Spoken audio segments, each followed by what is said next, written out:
Welcome back to Balance Black Girl. We are in the middle of Mindset May. So, all month long, we've been talking about brain health, improving our mindset, expanding our minds.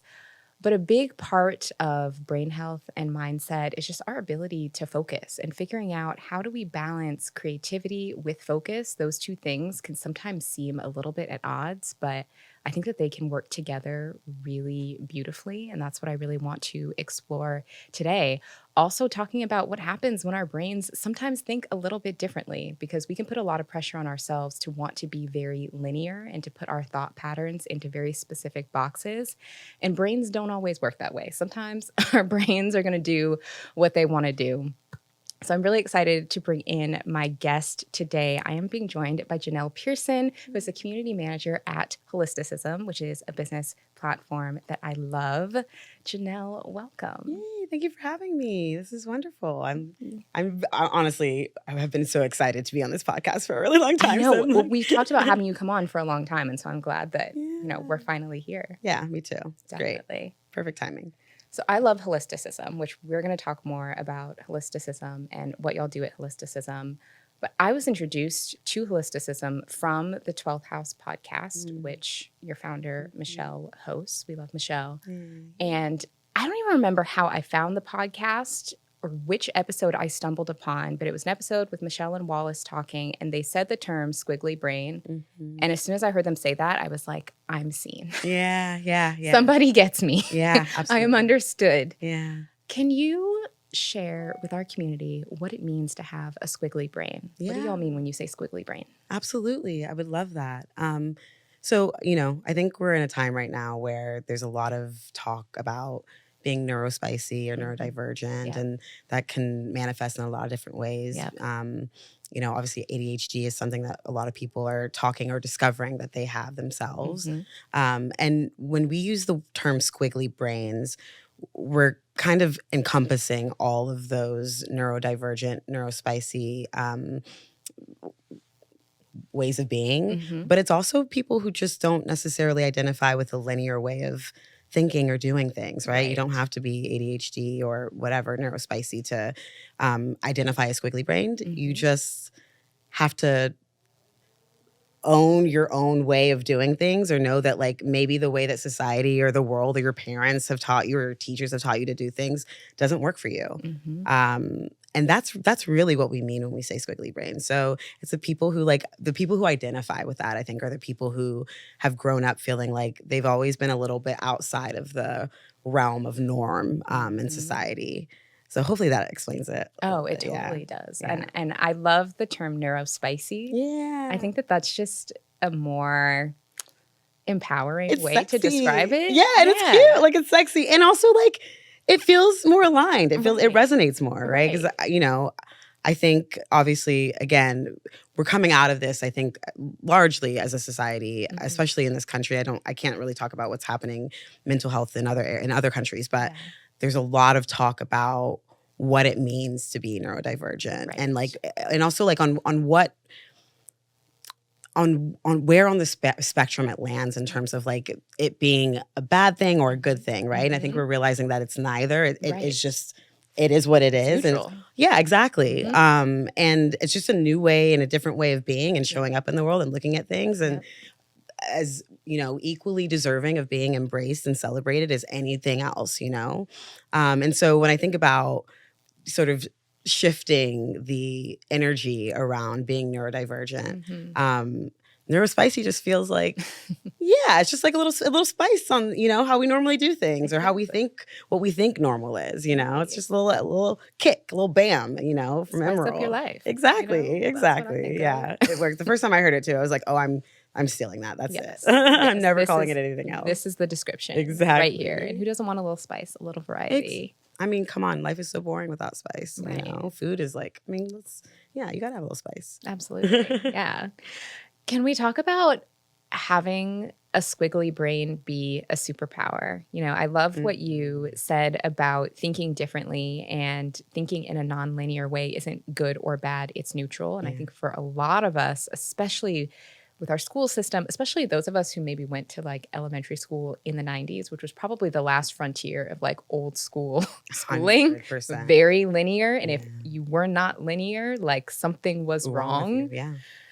Learning how we can, one, separate ourselves from that messaging if we internalize that when we were younger, how we can learn to embrace the way our minds work, and two, how we can find like our superpower in being squiggly. Yeah, that's a really great question. You know, ultimately, I think everybody has their own individual journey to that for themselves, right? Because I think everybody has their own experience with how they judge being neurodivergent or neuro-spicy. Yeah. But I will say that, Lord, jeez. I was like, I kind of just want to put it bluntly. I'm just like, if we think about the ways in which, we have been taught and indoctrinated in schools and the purpose behind that and kind of what that's led us to as a society, it's not great, we don't have a lot of great people that are running shit or in powers of or in places where they can make decisions. And so I guess one thing that I would say is this is almost a time where it behooves all of us to look at the ways in which we can look at the world differently and show up differently. Absolutely. And if you already feel naturally inclined to do that, then you're like a step ahead of the game, like you're already there. And lean into that because that's what it's going to take to get us, Lord, if we can, off this path that we're currently on, Right. And sorry, I can go on tangents too. Again, I did not take my meds today. I'm neuro-spicy. I'm ADHD. But that's not to say that everything is bad. Like there's a balance, right? Like I've been consuming, unfortunately, a lot of news in the last couple of days. So my energy's a little clouded, but yes. But I say that to say I do think that now this time calls for, true individuality and finding a purpose, right? Because our whole value system has to change, right? And so. Yeah, I think I went on a little bit of a tangent, but I would say lean into that as much. Look at the environment, being normal, whatever the fuck that is overrated. Right. And also just it doesn't work. Right. And then I think the other thing about it being a superpower is it is. And the reason why it is a superpower is because it is not the norm, right? It's a way of being and a way of thinking, a way of looking at the world, a way of operating that is so contrary to how our system operates. Yes. And so it feels so different, such a contrast that, again, it by nature of it being so contrasting makes it a superpower, Exactly. Which is why I'm like, yeah, everybody fucking show up that way. And then we'll see we all have superpowers. We can figure out what those look like for us individually, but we do all have those, And so, yeah, I said a lot, but I think that's what I found has worked for me in terms of leading into that. Because I did struggle a lot with ADHD diagnosis. I actually was diagnosed with ADHD in 2014. Okay. Right after I graduated college. Okay. But the psychiatrist that I was seeing at the time would not prescribe me medication because I was also smoking weed. And in her opinion, the two would counteract. They would basically make each other a moot point. They would just balance each other out. Yeah. Or cancel each other out. Okay. Yeah.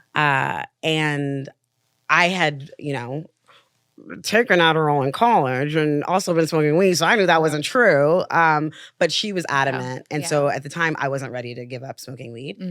So I just said, fuck it, I'm just going to keep living my life. Right. Over the last few years, I've realized that I feel like there were some microaggressions in that. I think that there was a lot of, I felt like it was unethical the way that she was handling me. Yeah. She basically said that even if I did, decide to stop smoking weed, I would have to be drug tested every month. It was like I was a criminal. Oh, it was very there's some unethical. other things mixed in that. Yeah. Better. And so that was something that I had to kind of come to grips with and deal with. And at the time I didn't really want to. And so I just walked away from it.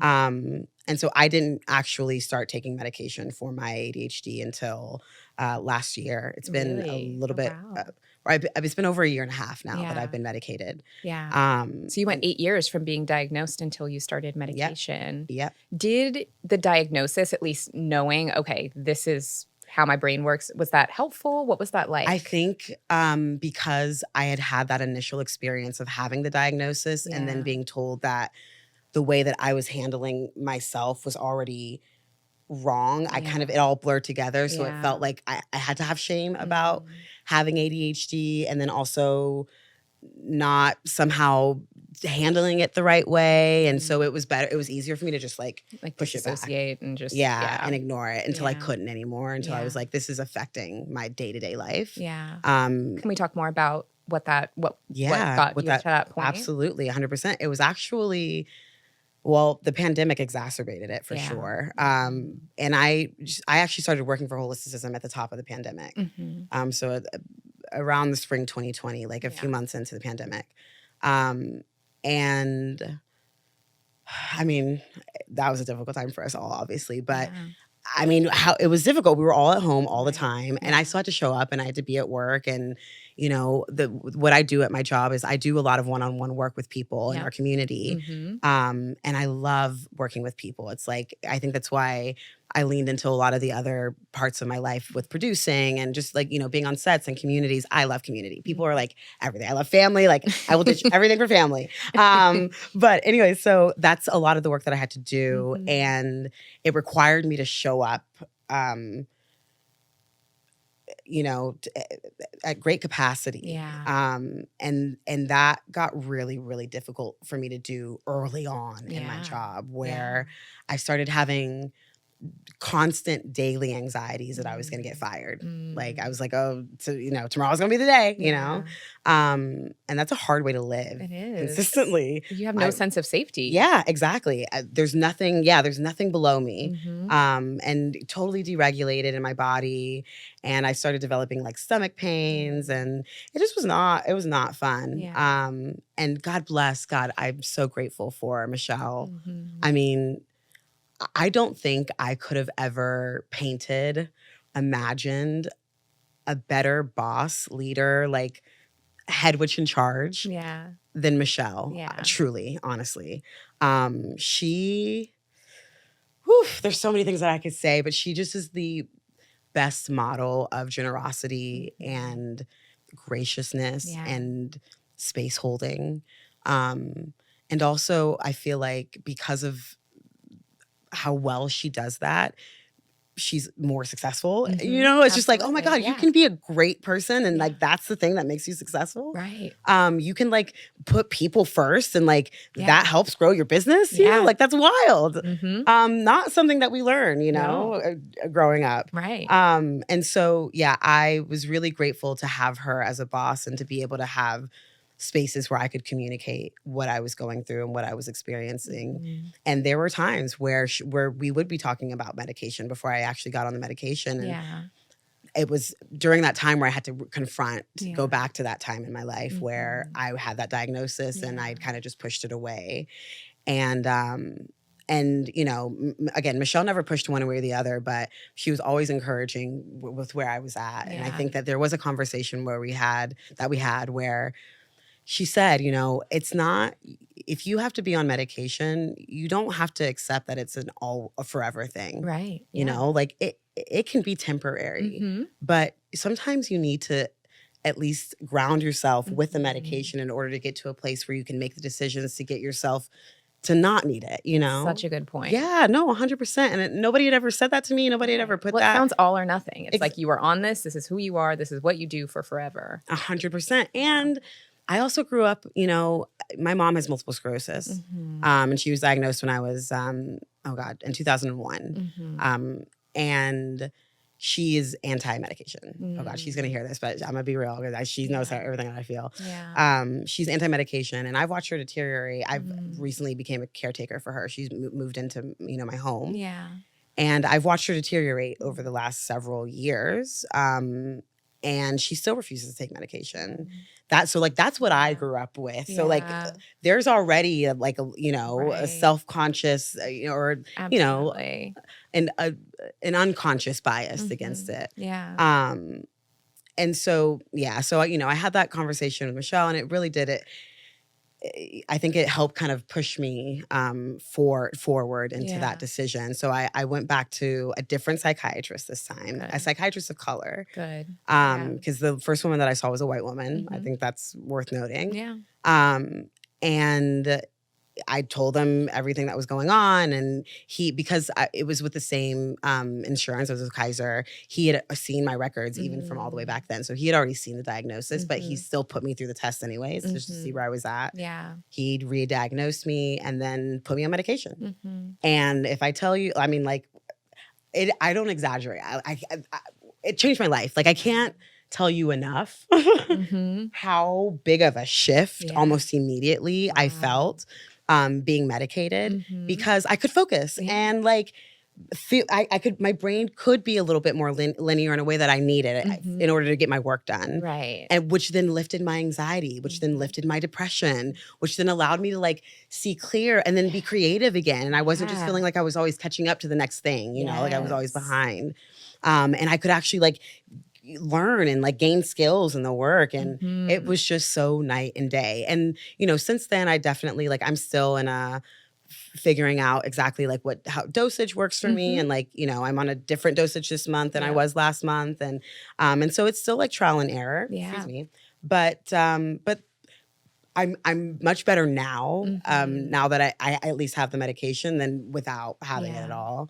And I definitely will take the experimentation and the not everything is always right. I specifically take Adderall, and that can be a really powerful medication at times, and it messes with my body sometimes. And so again, playing with it, right. Or maybe there's a different medication that I need to take. Either way, I'm so grateful to be on this journey than where I was before, because it just was, I was trapped. There was nowhere to go from there. And again, to your point, there's no foundation. Right.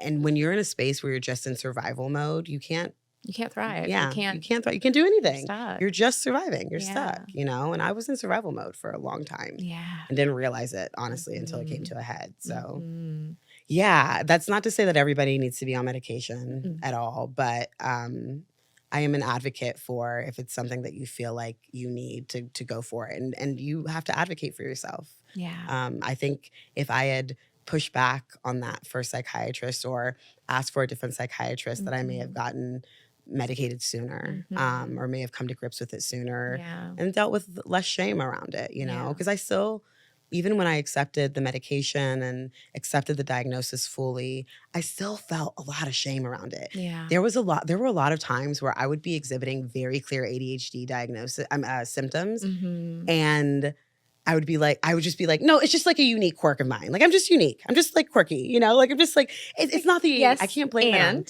it. Yes, and, right, exactly. Yes, and, right. And. Yes, and that's also a quality of like, that's how my brain is functioning right now. That's the thing, and that's okay. It took me a while to really come to grips with that. And it's so funny. I had a friend of mine, my actually production partner, my writing partner. She's also ADHD. But she's been diagnosed and medicated since she was a kid. Oh, wow. So she's really had a long journey with it. Yeah. But she shared with me a couple of ADHD meme pages that really actually helped me get through that part of my journey, because there were so many things that I was reading that resonated. And I was like, oh my God, that is me. And like, oh my God, I do that. And like, exactly, I feel seen. Like, that is out in the world, and it's okay. And there's nothing wrong with it. And and so, it's been a journey. It's been a journey. Yeah. There's something that you mentioned earlier that I would love to go back to, where you talked about, as you were adjusting to being on medication, and how that lifted a lot of the depression and anxiety you were feeling.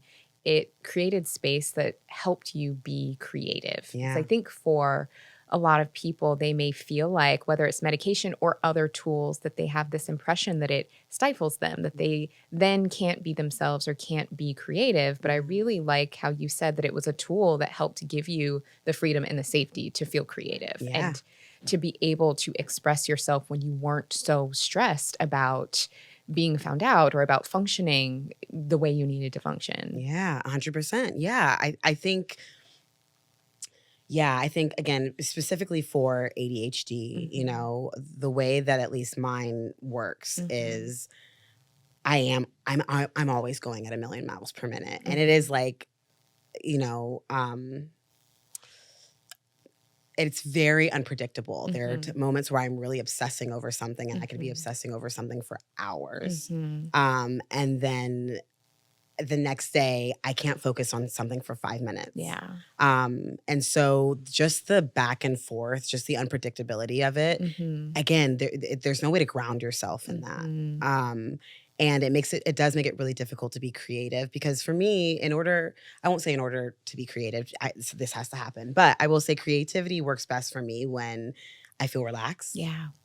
When I feel, that's really it. When I feel relaxed. It's hard to be creative in survival mode. Exactly. And you can't, and you're not relaxed when you're trying to survive. Or when you're just like, what is today going to be like? Like, what is my brain going to function as today? You know? And so, I needed that. I needed that. Because the other thing that happened was I would try to force myself to be creative.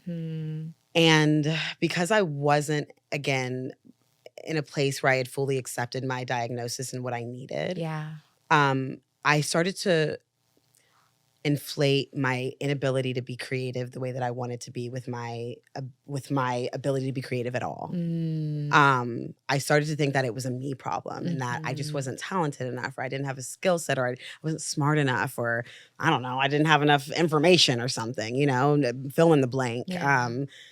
And all lies. None of it was true. Right. It was just the fact that, again, my brain there were so many things fighting for my attention in my brain, and I needed something to help me settle that down, to clear space, you know? And oh my God, Les, I cannot, again, I'm not exaggerating. I say this all the time. And like, I think the first few times I talked to people about it, I cried because it was literally night and day. The shift that happened for me the moment I started taking medication.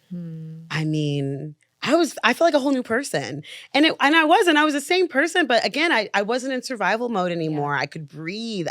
My perspective shifted. I was like, oh, the world isn't hell. And good things do still abound, and abundance is real, and nature is beautiful. Like it's all still here, Yes. And then the freedom. Exactly. Yeah. And it allowed me to process even clearer, like through therapy. I was still going through therapy through all that time, which again, huge advocate for therapy. Like, thank God. So a huge difference. And I really do attribute that to medication, and also just doing that work of accepting that this is where I'm at, and that's Definitely. cool. Yeah. Which is sometimes the hardest part. It's just the acceptance and figuring out how to navigate from there. 100%. Yeah. I think, for a lot of people, I think I will say, especially I think in our community, in the Black community, it's stigmatized, mental health in general. I do think it's getting better. I've seen, it's been amazing to watch like my grandmother have conversations around mental health and depression. And like, I mean, it's so cool. I'm like, growing up, at least up until a certain point, I think I was convinced that you get to a certain age and you just like stop growing. You just are like, this is where I'm at, and I'm just gonna accept it. And I just thought that everybody did that. But as I've gotten older, and when I was in my 20s, I really started to see it with my parents and see them like evolve and grow. And now to see my grandmother and my great aunts like having these like real conversations with like us or like the cousins, and it's really, really cool. It's really awesome. That being said, there's still work to be done, right? There's still stigma. And I think that also, to an extent plays a role in, being able to come to grips with that, and really being authentic on that journey, or living authentically on that journey. I'll say I feel really grateful. I think that, and my family will say this, like I've been a pioneer in my family. I was the first person to go to therapy. I started going to therapy when I was in college. And I remember coming home, telling my parents that I was in therapy, and my dad like just being like, what? Like in shock. And over the years, he's expressed like how that has helped him, or it helped him realize the importance of it. And, it opened him up just to thinking about his mental health in general, and so, I think I would also say that to anybody who's like not sure where they're at in the journey or is struggling with that it's not also just about us. Like, it is also about pioneering and showing other people that, like, it's okay to accept where we are. And also it's probably the better thing to do, you know, because we get to live more authentically and we get to actually like live out a bliss and purposes. And I don't believe in one purpose, but like, you know, we just get to live a more authentic life. We get to have fun and enjoy our life. Absolutely. And that's what I'm all about. That's like my top value is fun and enjoyment. So I hope that for everyone. I hope for everyone listening, like whether you're neurospicy or not, like just enjoy your life. But I think we do have a lot of people in our community of listeners here who are neurospicy and who are also, to your point, probably the first person who's breaking some of those curses, who's going to therapy, who's doing certain things, even if other people around them aren't. I know I've felt that. Yeah. And so sometimes it can feel like a big burden to bear when you're the one who kind of kicks off the healing journey for everybody else. Yeah. And to your point about seeing like your grandmother, your great aunts, and your parents start to talk and be open to things a little bit differently. Those moments when that happened, because I've had that happen in my family too, it's so rewarding and it's so worth it when you see your self-awareness start to rub off on other people or see how you taking care of yourself like directly positively influences the people close to you. Those are the moments that make it worth it. I know. I'm like, if we can hold on to those moments and bottle it. Yeah. I would take that. Yeah, exactly. Bottle it up and sell it. Because you're right. It does. It makes it 100% worth it. Because you're like, this is why we're doing this. Yes. This is why we do this. Exactly. You know, I think it was actually Mary Lou Shen who's taught a workshop at Holisticism. No, it wasn't her. Oh God, who said this? No, it was Satara. Oh, I love Satara. Yeah, who is a conjurer. She's amazing. She's been on the podcast. Oh my God, that's amazing. Yeah. Oh, I haven't listened to her episode. I have to listen to it. Yeah. She's I love her. fabulous. I did yoga teacher training with her. That was how I met her. That's so awesome. Yeah, I want to do some work with her. She's like always like book and busy as she should be. She's amazing. She's incredible. But she said something that I will never forget. God, I think it was her, but I'm just going to attribute to her at this moment. She said, when you are doing healing work, you're not just doing healing work for yourself. Yeah. You're doing healing work for 7 generations back and forward. I think she said. I think she said you're doing work for 7 generations back and forward.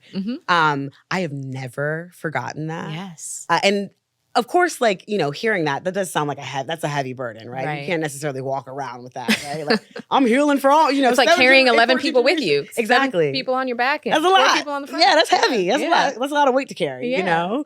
But I think to have that awareness, have that in mind, but keeping your healing at the forefront is so motivating and powerful. Yes. And yes, again, bringing it back, when you see that happening in real time, you get like, it's just like, I mean, this is what it's all about. You feel so proud. You know, this is, I'll do the work every day for this, you know, whatever that looks like. Right. Yeah, it's great. And also, again, just like, again, I'm a huge community person. I thrive off of connection. Those are my little charges, you know? And so those moments I feel like are just filled with so much energy, you know?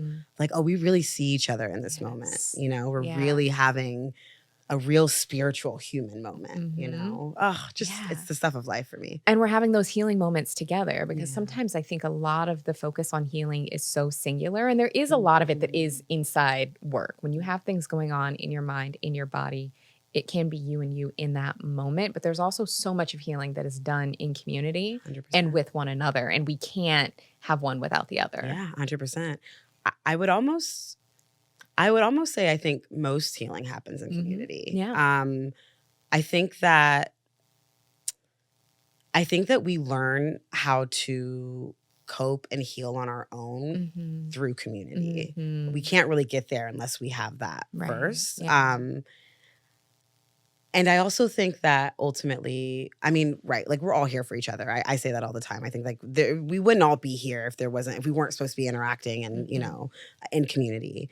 But I also think that like, in my personal belief, there's there's no real unique experience out in the world, Like, It's true. even though the nuances of like how that manifests may be unique or look unique on the outside, the surface of all of the feelings are all the same. We all feel the pain. Yep. We feel the loneliness. We feel have the very disconnect. similar Exactly. experiences. The shame and the guilt, all that.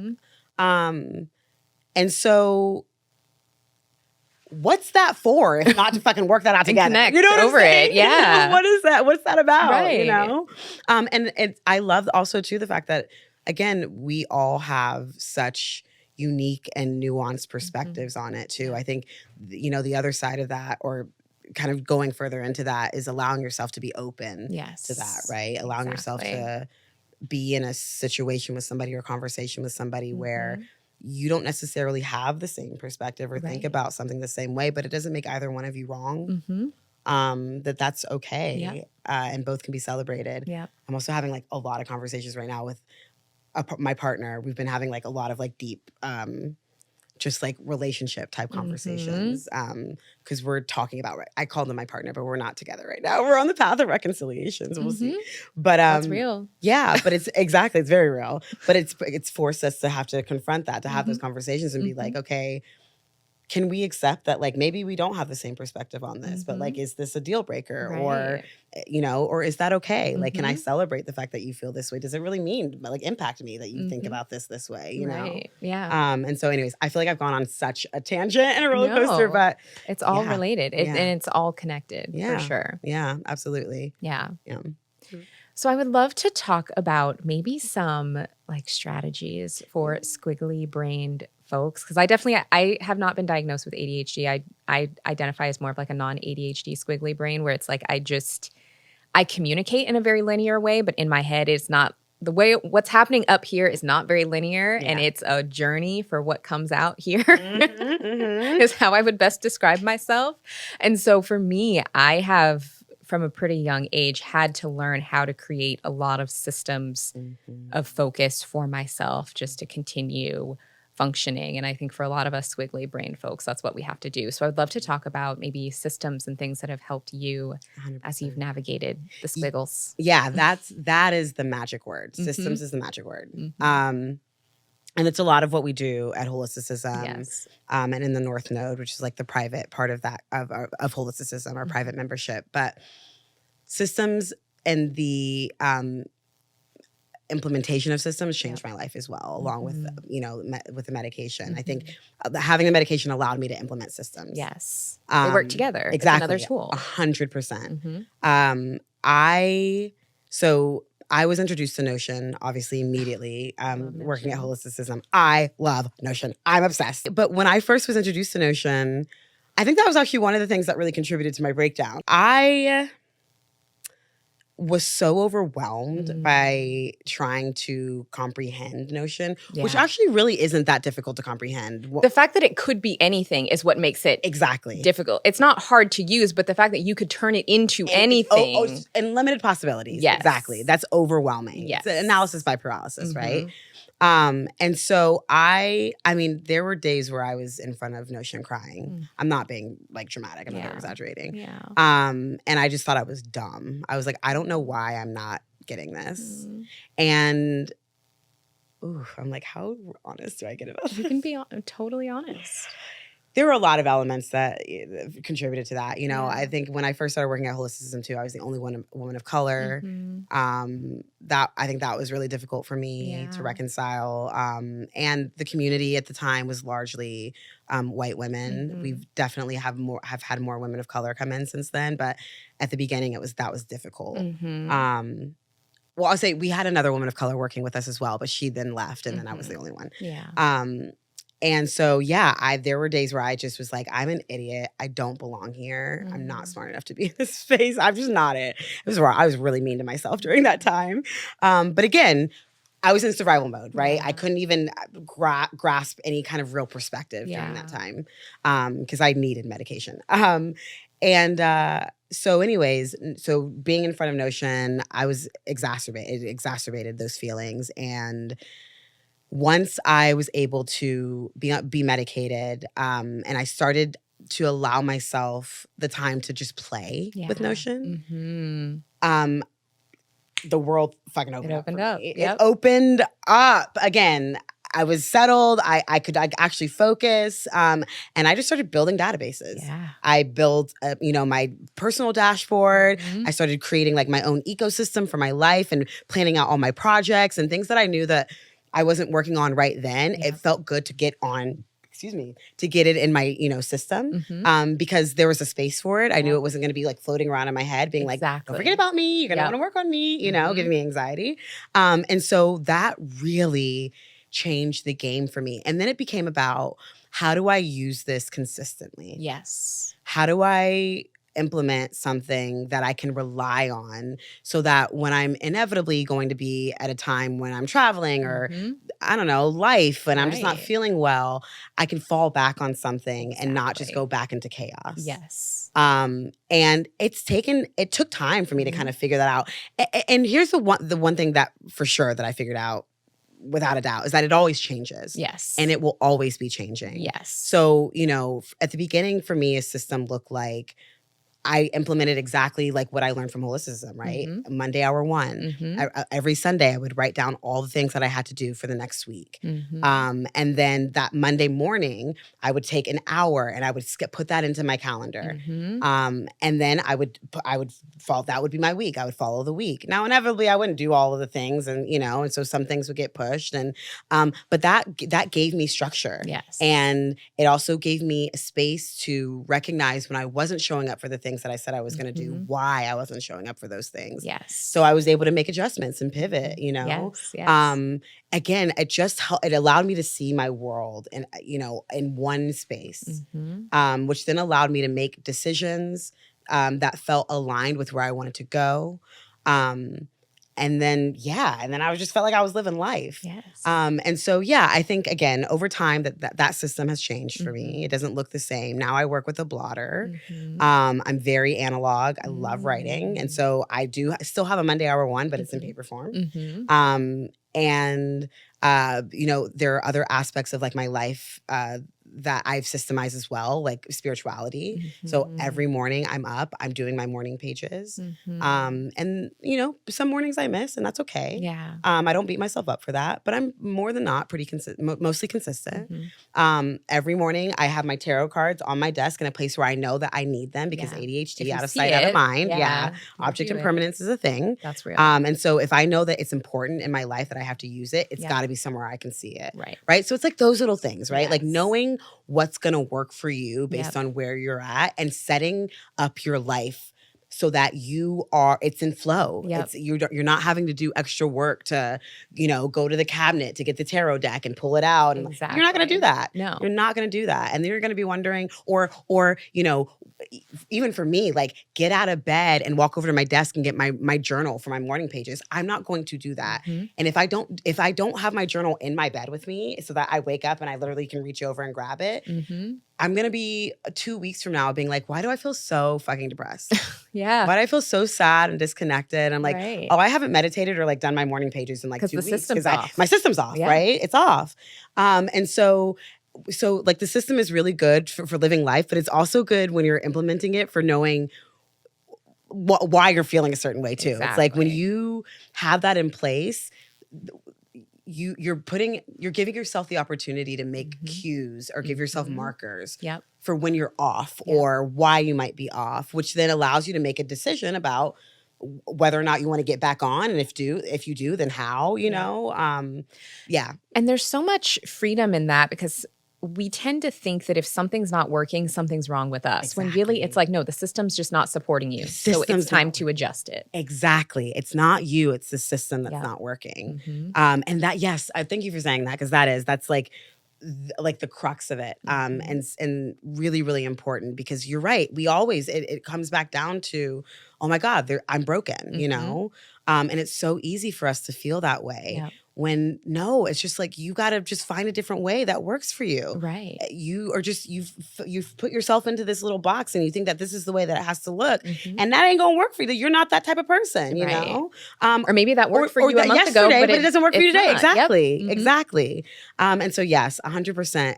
It's always about the system. It's never about you. Yeah, I'm just gonna say that. I mean, you know, we all have our shit. We all have our shit. But if you are waking up and intentionally wanting to show up for your life and like be in the world, to me, that's all you need. Yep.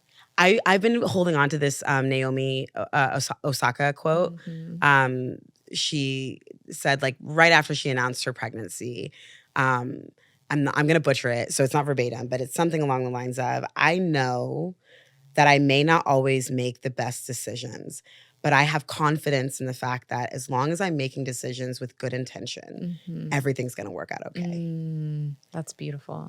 That I'm like, I just got chills like, saying that to myself. I'm just like, I will hold on to that as long as I live, because I really believe that. I think as long as you're waking up and your intention is to show up for yourself and live, you don't have to have the answers. You don't have to know what that looks like. Exactly. But you'll figure it out. You're gonna get along the way. I'm like, I don't know if I just like totally made a totally different point. I'm not like, ADHD is working right now. It's working. But yeah, it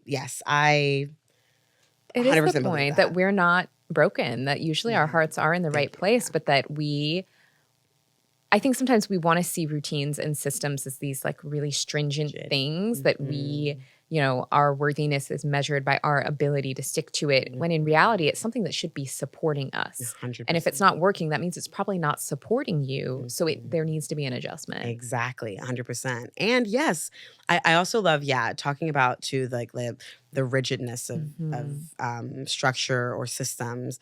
I think that even just that as an idea, right? Like, I think a good system builds in flexibility. Yes. A good system builds in. It can bend. Exactly. It can be, exactly. It's exactly. It's flexible. I was thinking for the word for it, but it was not coming quick enough.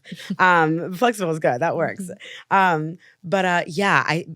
Because also you're always going to have to make changes to that system. You're always going to have to reappraise, right? We say this all the time in our system spells course. We teach a course called System Spells. Yeah, it's how I learned how to use Notion. Oh, sweet. Oh, yeah. It's a great course to learn how to use Notion. And also just to learn how to, because I think oftentimes when you say like, build a system for your life, people don't necessarily know what that means, right? It's like a little amorphous, like a system, like it could be so many things. Right.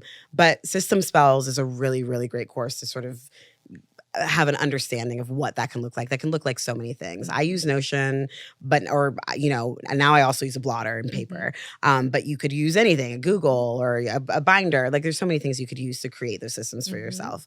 But in System Spells, we talk a lot about building in reappraisal time and how you always have to go back to your system to reappraise, because you're making these plans and you have these goals that you set, but inevitably I won't say nothing, but very few things go as planned, exactly as you imagined it. Exactly. Or set in stone, right? Things change all the time. We also do future visioning at Holisticism. And basically what that is it's something that Michelle created, a container where we help people quantum leap. So take themselves from like where they are now to where they see themselves in the future. And the idea is that it doesn't have to take as long as they imagine. Right. Yeah. And in that, I was like, oh, shoot. I'm so sorry, Les. I had a point that I was going to say. And Don't apologize. You're good. Future visioning. What was I saying right before that? Well, we were talking about building in time to review your systems and make sure they're still working. Thank you so much. Yes. Future visioning, it's a whole practice. There's an embodiment practice that happens with future visioning. And, it's one of those things where on the surface, it feels like you would need to do like once a year or maybe even once every couple of years, right? It's like you're like, once you have your idea for your future and your vision, like you get that and then you work on that, right? Yeah. However, that's not really how we work as human beings, right? Like we're changing again and shifting our ideas and things that we want all the time. We're also constantly receiving new information, every day, every moment of every day, which is it's just shifting us. So when we do future visioning, I always tell people, I run a lot of the future visioning classes now, but I like to do future visioning on my own, like once every quarter, because my dreams change constantly. And like, of course, like a core of the thing that I want to do, like that doesn't really shift, but what that can look like, that changes all the time, And so we always have to reappraise everything that we're doing. We always have to build in that time. And if your system isn't flexible, it's hard to do that. Because then you cause yourself stress trying to change and move things around. Exactly. You try to change yourself. Exactly. Or trying to change yourself. The system. Exactly. 100%. Oh, it's way easier. That's buttons. Yeah. Or an eraser, But yeah, I 100% abide by reappraising, having a flexible system. Again, that can look so many ways, but finding out what feels most accessible to you. Yeah. I think that there was a time in the beginning, at least for me, like with Notion, where I realized that like I didn't want to be in the digital space in that way. So I think that also was my resistance initially. I think obviously discovering how cool Notion was changed that for me. I was like, well, I can't not use this. It's like crazy. Right. But I think at the time, right, like it may have been that like Notion wasn't for me. There may have been another system that I could have tried out during that time, And so I think experimenting, allowing yourself the space to kind of try new things and try different ways to do that is important. But know that it's always going to change, and like give yourself space and grace and like room for that. And build that in, honestly. Just build that in, like prepare yourself for it. Because if you don't, you're just going to be fighting against yourself, And make it fun. So hard. Yeah. I mean, I think my biggest lesson, just like navigating adulthood and figuring out how to get things done, is that everything takes longer than I think it's going to take. Facts. It probably costs more money than I think it's going to cost. So if I can just build in buffers for myself around my time and my expectations and how long I think things will take and how quickly I think I can learn things, add more time, add more buffer, it creates so much more peace. Wise living. Like that's a kind person to themselves. Like that's somebody who's very self-aware and is like, I want a long time to get there. Exactly. Yeah, listen. Yeah, it's a journey.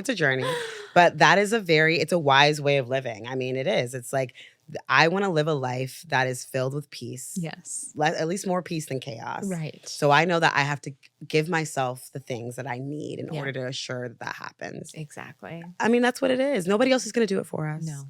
Nobody else is going to do it for us. People are going to do the opposite. Exactly. Try and pile on. Exactly. I was going to say, and that's not to shit on people. That's just like human nature. Yep. We all just want things from each other. Exactly. We're all just asking for each other's energy. Yep. So like, make it happen for yourself, or you're not going to get it at all. Exactly.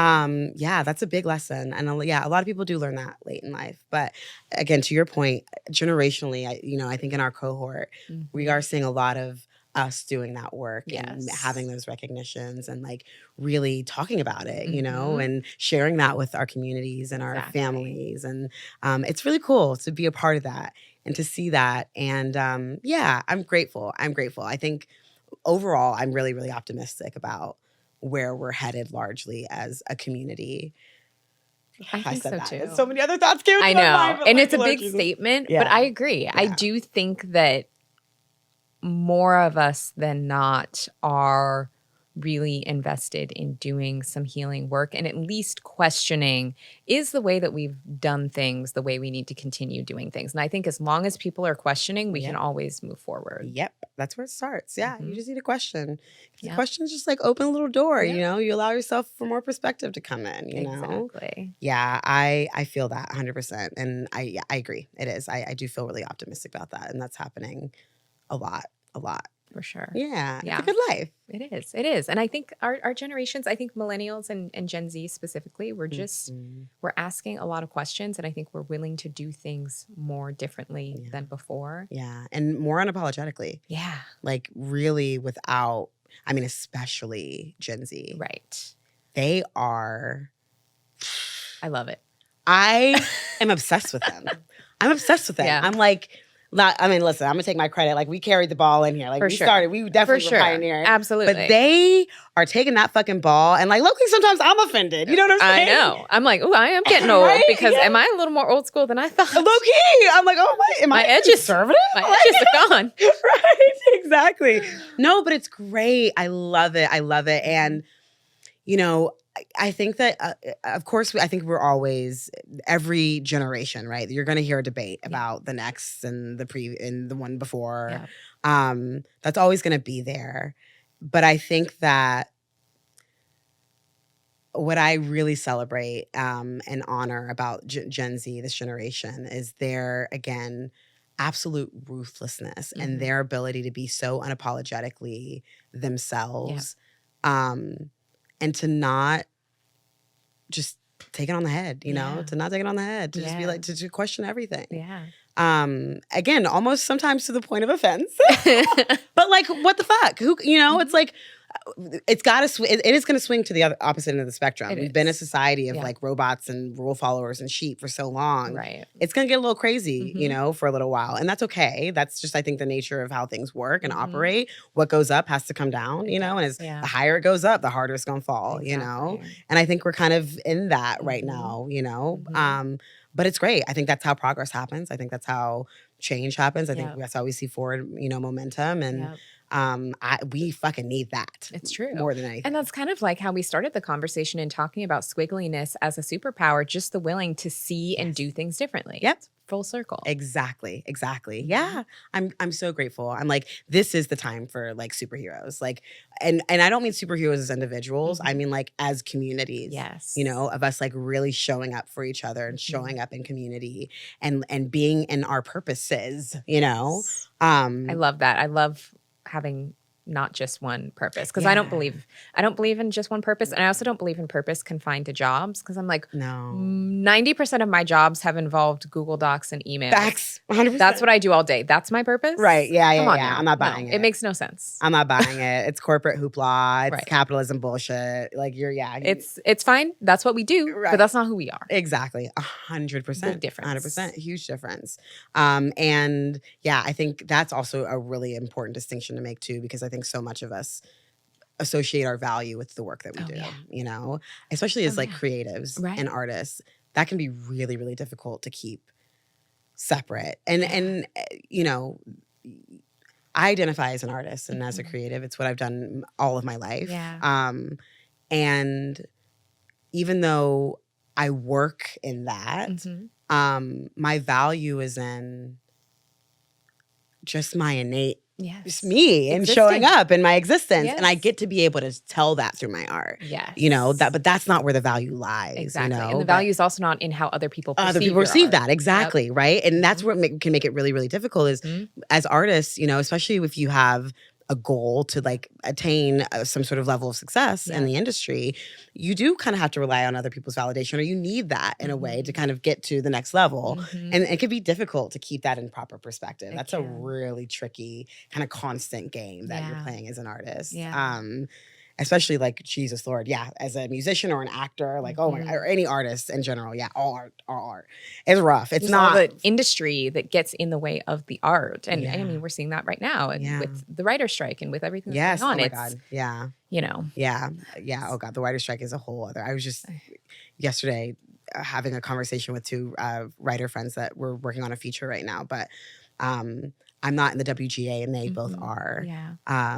And yeah, just the shit that they also like just have to constantly go through and fight for. Yeah. And most of them really do just want to tell stories. Like, we just want to write, just pay us. And be treated fairly. Just pay us. And like, we just want to write. It's not that difficult, you know? Exactly. Yeah, it's wild. It's wild. But you know, as an artist, sometimes I'm like, that's the lot in life. That's what I've chosen. You know, it's like a delicate balance. And sometimes it can kind of feel like a curse, low key. It's like, I wish, I say this all the time, like if God had gifted me with the desire to be anything else than an artist, I would take that, because it's a hard life sometimes, truly.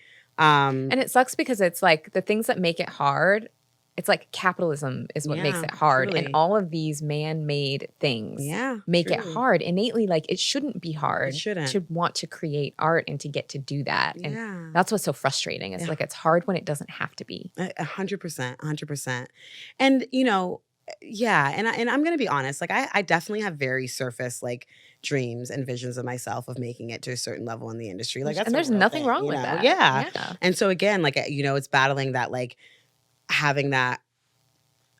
I'm gonna say I'm gonna say this. This is not like a moment of like showboating thing at all, but this is just to hit it home. Mhm. I had a conversation in my web series. I had a web series. Mhm. I know I'm going all over the place. At No, some no, point, no. like reel me in. No. This is good. I want to know. Okay. I have a web series called No Chill, and we shot it between like 2016, 2018. And it did really well. It has like over 6 million views on YouTube currently. Amazing. And got picked up by like a network. Yeah. But in the second season, we were blessed to be able to get Sherry Shepherd on one of the episodes. Yeah. And she so graciously, like, for a brief time, like, mentored me after that. And I remember having a conversation with her, and I was just sort of like asking her, really, I think subtly I was trying to ask her for like help. I'm like, just like how to get me in the industry. Like, what's that? I'm trying. Right. I've been working so hard for so long, Yeah. you know. But I was subtly just being like, can you give me like what advice can you give me on how I can like get through the next door? Like, how can I break this window? You know. Yeah. And ultimately, what she ended up saying, she said a lot of wonderful things, but she said, you know, in order to kind of be working, you kind of already have to be working. So in order to be known or, you know, to have a big opportunity, you kind of already have to have a big opportunity, which seems like weird and fucked up and crazy and wild, but it's things like that. Yeah, but it makes sense, right? It makes total sense. And it's how the industry works. I mean, you're in it, you're like, it's about who you know and like so much of that, you know? And so you when you're dealing with that aspect of it, right? When you're like, it's not just about talent and how I show up. And I'm like, I'm fucking talented. Like, I went to school for this shit. You know what I'm saying? Like, I can act my ass off. And like, then I graduated and I'm like, I'm a fucking boss ass producer. I can direct my ass. And I've become a great writer in the last few years. You know what I'm saying? Like, I got the talent. I'm not shy of that. But it's everything else around it that I've got to like work through and wade through and be patient and like also play this game. And that's the part where it's like, oh yeah, it's hard. That's rough. You know, it kind of takes the wind out of it. And you do have to stay really connected to your why. And you have to always be doing something for you. Always. I'm always writing for myself. Yes. No matter what. Yes. And that keeps me sane and that keeps me happy and it keeps me connected to my art. And no matter what happens, I know I will always have that. And I can live peacefully knowing that. And then beyond that, it's like, all right, cool. What's today gonna bring? And then I'm gonna be present. Everything else is extra. Exactly. You know? And so that's definitely a newer perspective that I've come to in life for sure. But I feel that like I've been really focused lately on living my life. Yes. Enjoy, not holding my breath for some opportunity or big break or some, because even when that happens, there's always going to be something else or something always more, something you else. know. You're still going to be you. I'm still going to be me. Exactly. And really just living presently right now and enjoying the opportunities that I have and not, I'm going to go off on one more tangent because I just want to share this with your audience. Because this is also a holisticism thing. You know, we talk about setting your expectations, right? And like dopamine crashes and system spells, but like also just like a North Node in general. I, you know, again, as an artist, I think when you're not aware of yourself and again, sort of connected and grounded in your why of what you're doing, it can be really easy to get tossed around in the waves of the industry. Absolutely. And those are really high highs and really low lows. Yes. And if you're doing that on a consistent basis, that is not sustainable. It's exhausting. Oh gosh. And it's the one thing that'll make you run away, run out of LA, run so away bad from, for your brain. Exactly. Like your mind. Brain, exactly. Or run to drugs and all that shit. Yeah. So I, you know, at the beginning of this year, it was a whirlwind of a lot happened for me. You know, so I experienced a lot of loss, but I also had some really big opportunities come in industry-wise. And I felt myself get really, really excited, like super, super excited, because they were bigger than opportunities that I've had in a little while. Yeah. And I recognized as it was happening, as I was getting excited, I was like, ooh, I recognize this level of excitement. This is because this level of excitement inevitably has a crash. There is another side to this. I was like, so I can keep down this path, or I can try and check this really quickly and see if I can like manage this level of excitement. Not to say that I shouldn't be excited, but where my excitement was landing was in the future. Yeah. My excitement was landing in, oh my God, this opportunity and projecting of like what was Here's what's going to happen. Exactly. Versus being present in what's happening. Yeah, versus being present and just being like, this is so fucking dope that like we got acknowledged this way and this person reached out. Like, oh my God, super cool. I don't know what's going to happen, but really cool. I'm so grateful. That's awesome. Yeah. You know, instead of just like staying there. So what happened was I allowed myself to stay in that level, that height of excitement. And it did not pan out as I expected to in the timing that I expected to. And about a week later, I was in that crash and just feeling so discouraged and so depressed and so demotivated. And I had like a epiphany because I was like, this is the first time I felt this in a while. Yeah. I feel like I've been pretty good at managing my expectations. And I had an epiphany and I realized, well, Janelle, you watched it. You recognized it. You called it out. You had a conversation with yourself. You journaled about it. Yeah. And you made a choice. You actively made a choice to stay there. And you did that for a reason. So like, now let's examine that. You know, what did you learn? What did you take out of that? And what do you want to do differently next time? And I thought, well, I don't want to keep doing that because that's not fun. Right. And again, not sustainable. Yeah.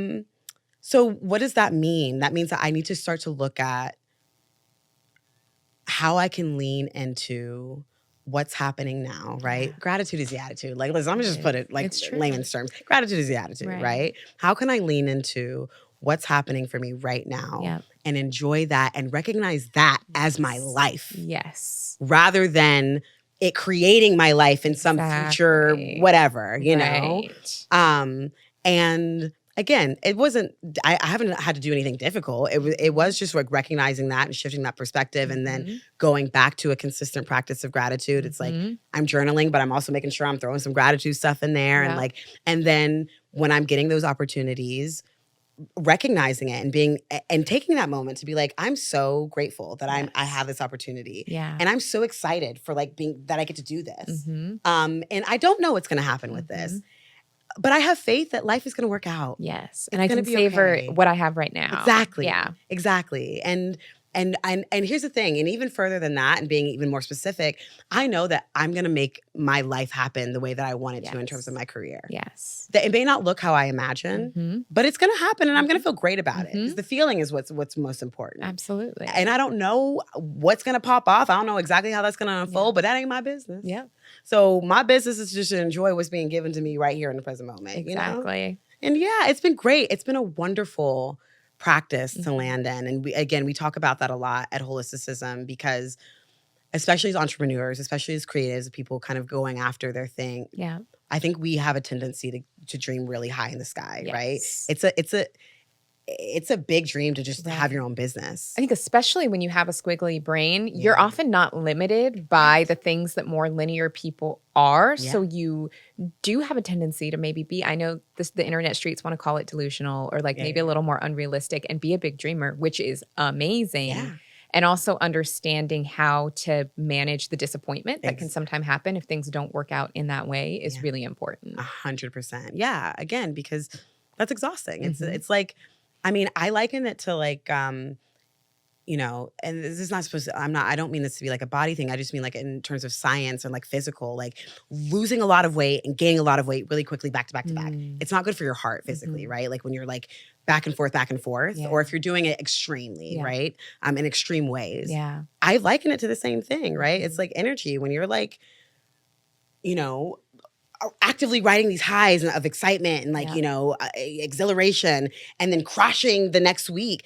That shit, that will send you to an early grave. I'm convinced, you know, that's exhausting. You can't sustain that. It just is not possible. Or it'll addict you. You'll be addicted because you want to numb out, like all that shit, you know? And that's not living to me. To me, that's not living, you know, that's not the life I want to live. Right. And so, yeah, I think, especially for squiggly brain people, to your point, we do. It can be more difficult for us to ground because we also require dopamine is different for us, right? Specifically for ADHD. Again, Squiggly-Brained falls under a category. There's a lot of things that can fall under that category, but specifically for ADHD or ADD, we require a much larger amount of dopamine.